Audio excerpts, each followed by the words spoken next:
Dia 9. Qualificações que nunca nos disseram.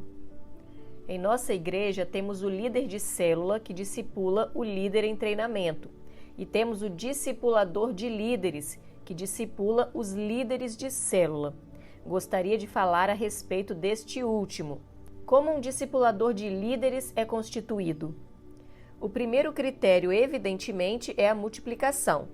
O líder de célula que não multiplica sua célula certamente não tem sido aprovado para se tornar um discipulador de líderes. Mas apenas multiplicação não é o suficiente. Existe ainda a necessidade de se checar o tipo de fruto, ou seja, a qualidade das células que ele tem gerado. No discipulado, nós passamos um DNA espiritual.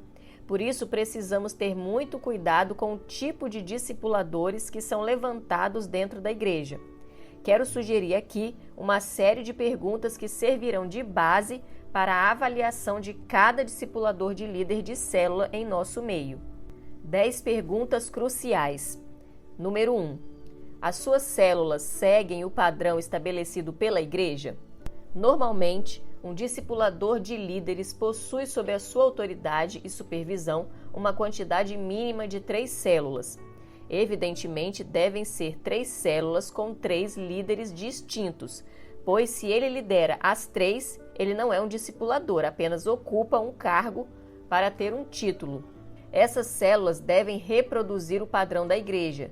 Se desejarmos conhecer a realidade do discipulador, basta observarmos seus frutos ou suas células. Cada semente gera de acordo com a sua espécie. Pelo tipo de células, podemos perceber o perfil do discipulador e do líder. Número 2. Suas células possuem líderes em treinamento na ocasião da multiplicação? Alguns líderes apenas fazem reuniões nas casas, não multiplicam discípulos. Quem nunca multiplica discípulos não é um discipulador. O alvo não é apenas encher a célula de pessoas, mas multiplicar liderança. Todo líder de célula precisa ter líderes em treinamento a quem ele esteja acompanhando e discipulando. É função do discipulador dos líderes de célula checar essa realidade e fazer que isso de fato aconteça. Um discipulador que não faz isso não está sendo fiel à sua função. Número 3. Os novos líderes desejam andar com ele? Aqui nós checamos se ele tem exercido influência ou simplesmente executado uma tarefa. É um líder ou apenas um chefe que dá ordens? Algumas vezes, o líder da célula é fruto de outros e não daquele discipulador. Mesmo que seja fruto de outros, devemos observar se os novos líderes querem andar com ele. Se de maneira geral as pessoas não querem andar com ele e só estão naquele discipulado porque foram mandadas, então temos um caso de discipulador que não tem discípulos. Manter alguém assim na função é condenar todos aqueles irmãos a um estado de esterilidade e desmotivação. Número 4. Seus discípulos reconhecem os pastores e os demais discipuladores? Se os líderes que eu gero não reconhecem a autoridade dos demais, então uma semente de rebeldia está presente no processo. Um discipulado santo e correto gera discípulos que se submetem a toda a autoridade da igreja. Mas se eu tenho discípulos que somente aceitam andar comigo e rejeitam a autoridade de outros discipuladores e pastores, então a lepra do pecado está surgindo. Não treinamos líderes para nós mesmos, mas para a obra de Deus. Não prendemos as pessoas a nós em algum tipo de ligação de alma doentia, mas ministramos sobre nossos discípulos o Espírito de Cristo. Número 5. Os seus discípulos só aceitam liderar se for sob a liderança dele? Se os novos líderes só aceitarem liderar uma célula sob a liderança dele, isso é sinal de que está edificando algo para si, ou de que tem produzido um tipo de dependência no seu discipulado. No passado, já vimos certos tipos de discipulado que danificaram muito a obra de Deus. Era um discipulado que gerava dependência do discipulador e era caracterizado por manipulação e controle da vida do discípulo.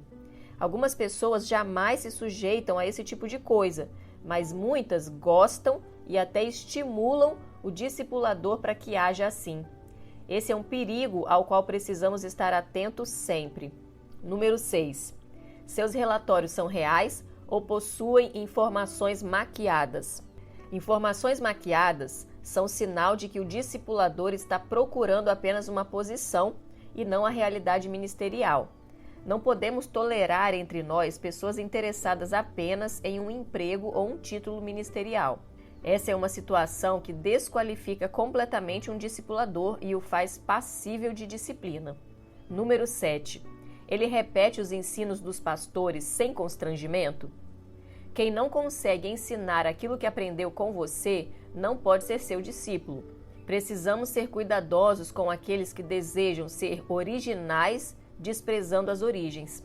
Há pessoas orgulhosas que simplesmente desejam ser elas mesmas a fonte de tudo.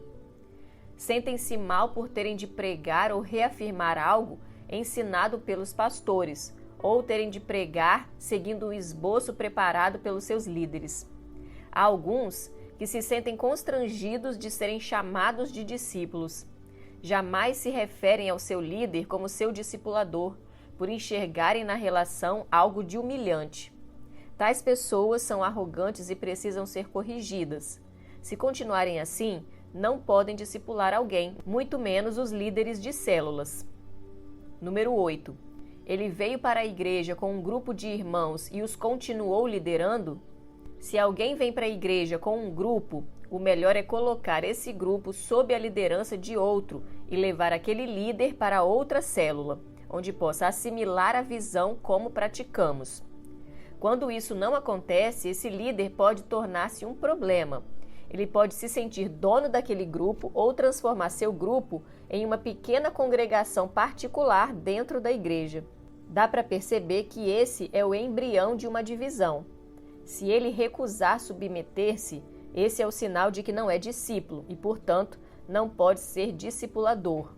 Quem não se submete não pode exercer autoridade. Número 9.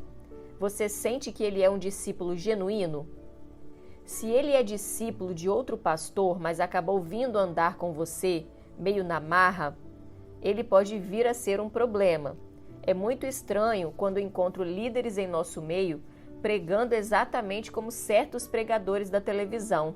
Se amam tanto aquele pastor e o seu jeito de pregar, então deveriam ser discípulos dele. Não se trata de algum tipo de ciúme carnal, mas de um zelo normal da família da igreja. Um filho não pode ser discípulo do vizinho. Precisamos checar se o discipulador de líderes é realmente um discípulo do pastor com o qual está caminhando. Número 10. Ele entende o que se espera dele como discipulador de líderes? O discipulador não pode ser apenas um menino de recado. Muitos simplesmente coletam os relatórios dos líderes, depois os entregam ao pastor e pegam as orientações do pastor, repassando-as de volta para os líderes. Os discipuladores devem fazer isso, mas espera-se muito mais do que isso do seu trabalho. Eles devem realmente discipular e seguir todo o roteiro que apresentamos anteriormente. 10 cuidados fundamentais. Número 1. Cuidado com aqueles que sempre enxergam o homem e não a mão de Deus. Aqueles que sempre tomam as decisões da liderança, como caprichos pessoais ou escolhas naturais, em vez de enxergarem ali a mão de Deus, possuem uma séria tendência para a rebeldia. Número 2. Cuidado com aqueles que pressionam constantemente para serem reconhecidos. Há pessoas que estão trabalhando para o homem e não para Deus. Assim, elas vivem em função do elogio e do reconhecimento humano. Quando não os recebem, desistem. Outros possuem uma motivação oculta. Alguns desejam um salário e outros apenas a vaidade de um título. Não importa a razão. Por detrás dessa atitude há sempre o vírus maligno da religião organizada. Isso precisa ser combatido. Número 3. Cuidado com os que valorizam demasiadamente os títulos e posições. Quem está atrás de posição se revelará no final alguém incapaz de produzir frutos. Normalmente, tais pessoas não compreenderam de fato a nossa visão, pois somos contra o clericalismo. Possivelmente é alguém que veio de alguma denominação e presume que caminhamos da mesma forma. Se for colocado como um discipulador de líderes, mesmo que já tenha sido um líder de célula frutífero, ele vai acabar por disseminar esse vírus religioso em nosso meio. Número 4. Cuidado com aqueles naturalmente imaturos. Não existe maturidade espiritual sem maturidade natural. Portanto, o natural denuncia o espiritual. Homens de 40 anos de idade, mesmo ímpios, devem manifestar sinais de maturidade próprios dessa idade. É muito ruim quando temos crentes nascidos de novo que não possuem nem essa maturidade natural. Não podemos constituí-los como discipuladores de líderes. Número 5. Cuidado com aqueles que não percebem os limites do relacionamento. Quem não respeita o seu tempo também não respeita a sua palavra. Quem não respeita a sua posição não seguirá a sua direção.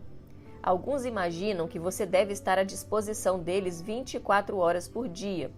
Tais pessoas, quando ouvem um não, mergulham num poço de autopiedade e mágoas.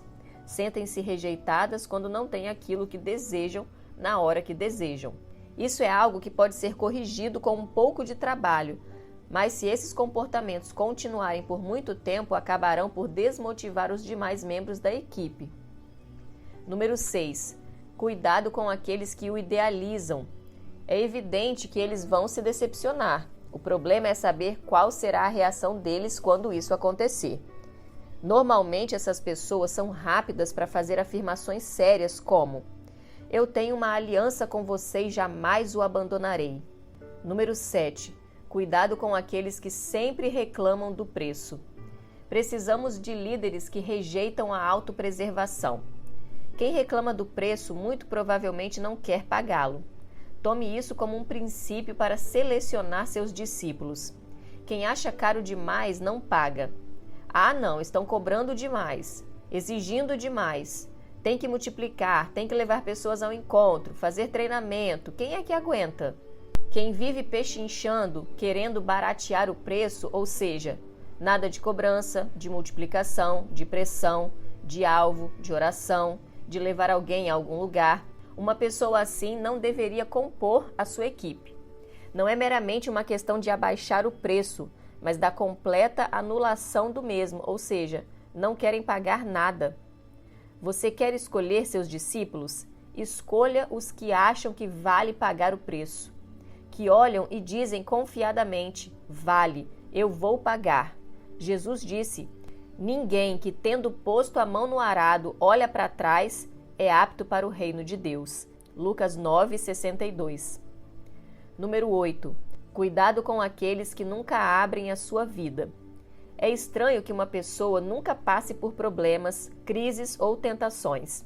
Mais estranho ainda é aquela que nunca peca, nunca tem nada para confessar. Se a pessoa for refratária a todas as perguntas pessoais, ela se torna um risco na liderança, pois não caminha na luz. Somente pode haver discipulado se andarmos na luz. Se, porém, andarmos na luz, mantemos comunhão uns com os outros, e o sangue de Jesus, seu Filho, nos purifica de todo pecado. 1 João 1,7. Invariavelmente, quando alguém não anda na luz, cairá num caminho de trevas. Quando não temos luz, sempre sentimos medo, porque o medo acompanha as trevas. Tropeçamos porque não vemos onde caminhamos, e o resultado é confusão e falta de direção. Tudo isso acontece porque, em algum ponto, o discípulo deixou de andar na luz. Número 9. Cuidado com líderes autossuficientes. Aqueles que nunca precisam de ninguém e são completamente independentes produzem em nós uma sensação de desconforto. Pode ser um sinal de problema.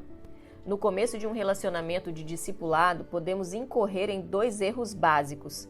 Produzimos dependência em nossos discípulos, preocupados em mudar suas vidas através de algum meio de controle, ou presumimos que eles são suficientemente maduros e independentes e não lhes damos as direções necessárias. Existem 3 momentos no relacionamento de discipulado: dependência, infância espiritual; independência, adolescência espiritual; e a interdependência, que é a maturidade espiritual. Mesmo tendo amadurecido, um discípulo nunca deveria chegar a uma posição de completa autossuficiência. Mesmo não sendo mais uma criança na fé, ele faz questão de abrir com o seu discipulador seus planos e projetos. Número 10. Cuidado com aqueles que são emocionalmente dependentes. Devemos ser cuidadosos para não gerarmos dependência nos outros. Dependência de homens produz ressentimento e esterilidade. Esse é exatamente o oposto do problema anterior. Aqui o discípulo procura a ajuda do discipulador para as mínimas coisas do dia a dia. É uma bênção de Deus que possamos ser supridos em nossas necessidades básicas no discipulado. Todos nós nascemos com 3 necessidades básicas, os 3 famosos As. Aceitação significa ser aceito do jeito que é, fisicamente, no temperamento e na personalidade. Aprovação significa que aquilo que faço é bom e posso ser útil. Amor implica em receber cuidado e atenção numa linguagem clara, que pode ser o toque, o abraço, o presente, o sacrifício, a paciência e a atenção. Num discipulado normal e amoroso, essas necessidades serão supridas. O problema acontece quando o discípulo presume, agora, que ele não pode mais se separar do discipulador. Nesse caso, surge uma relação anormal e carnal de dependência.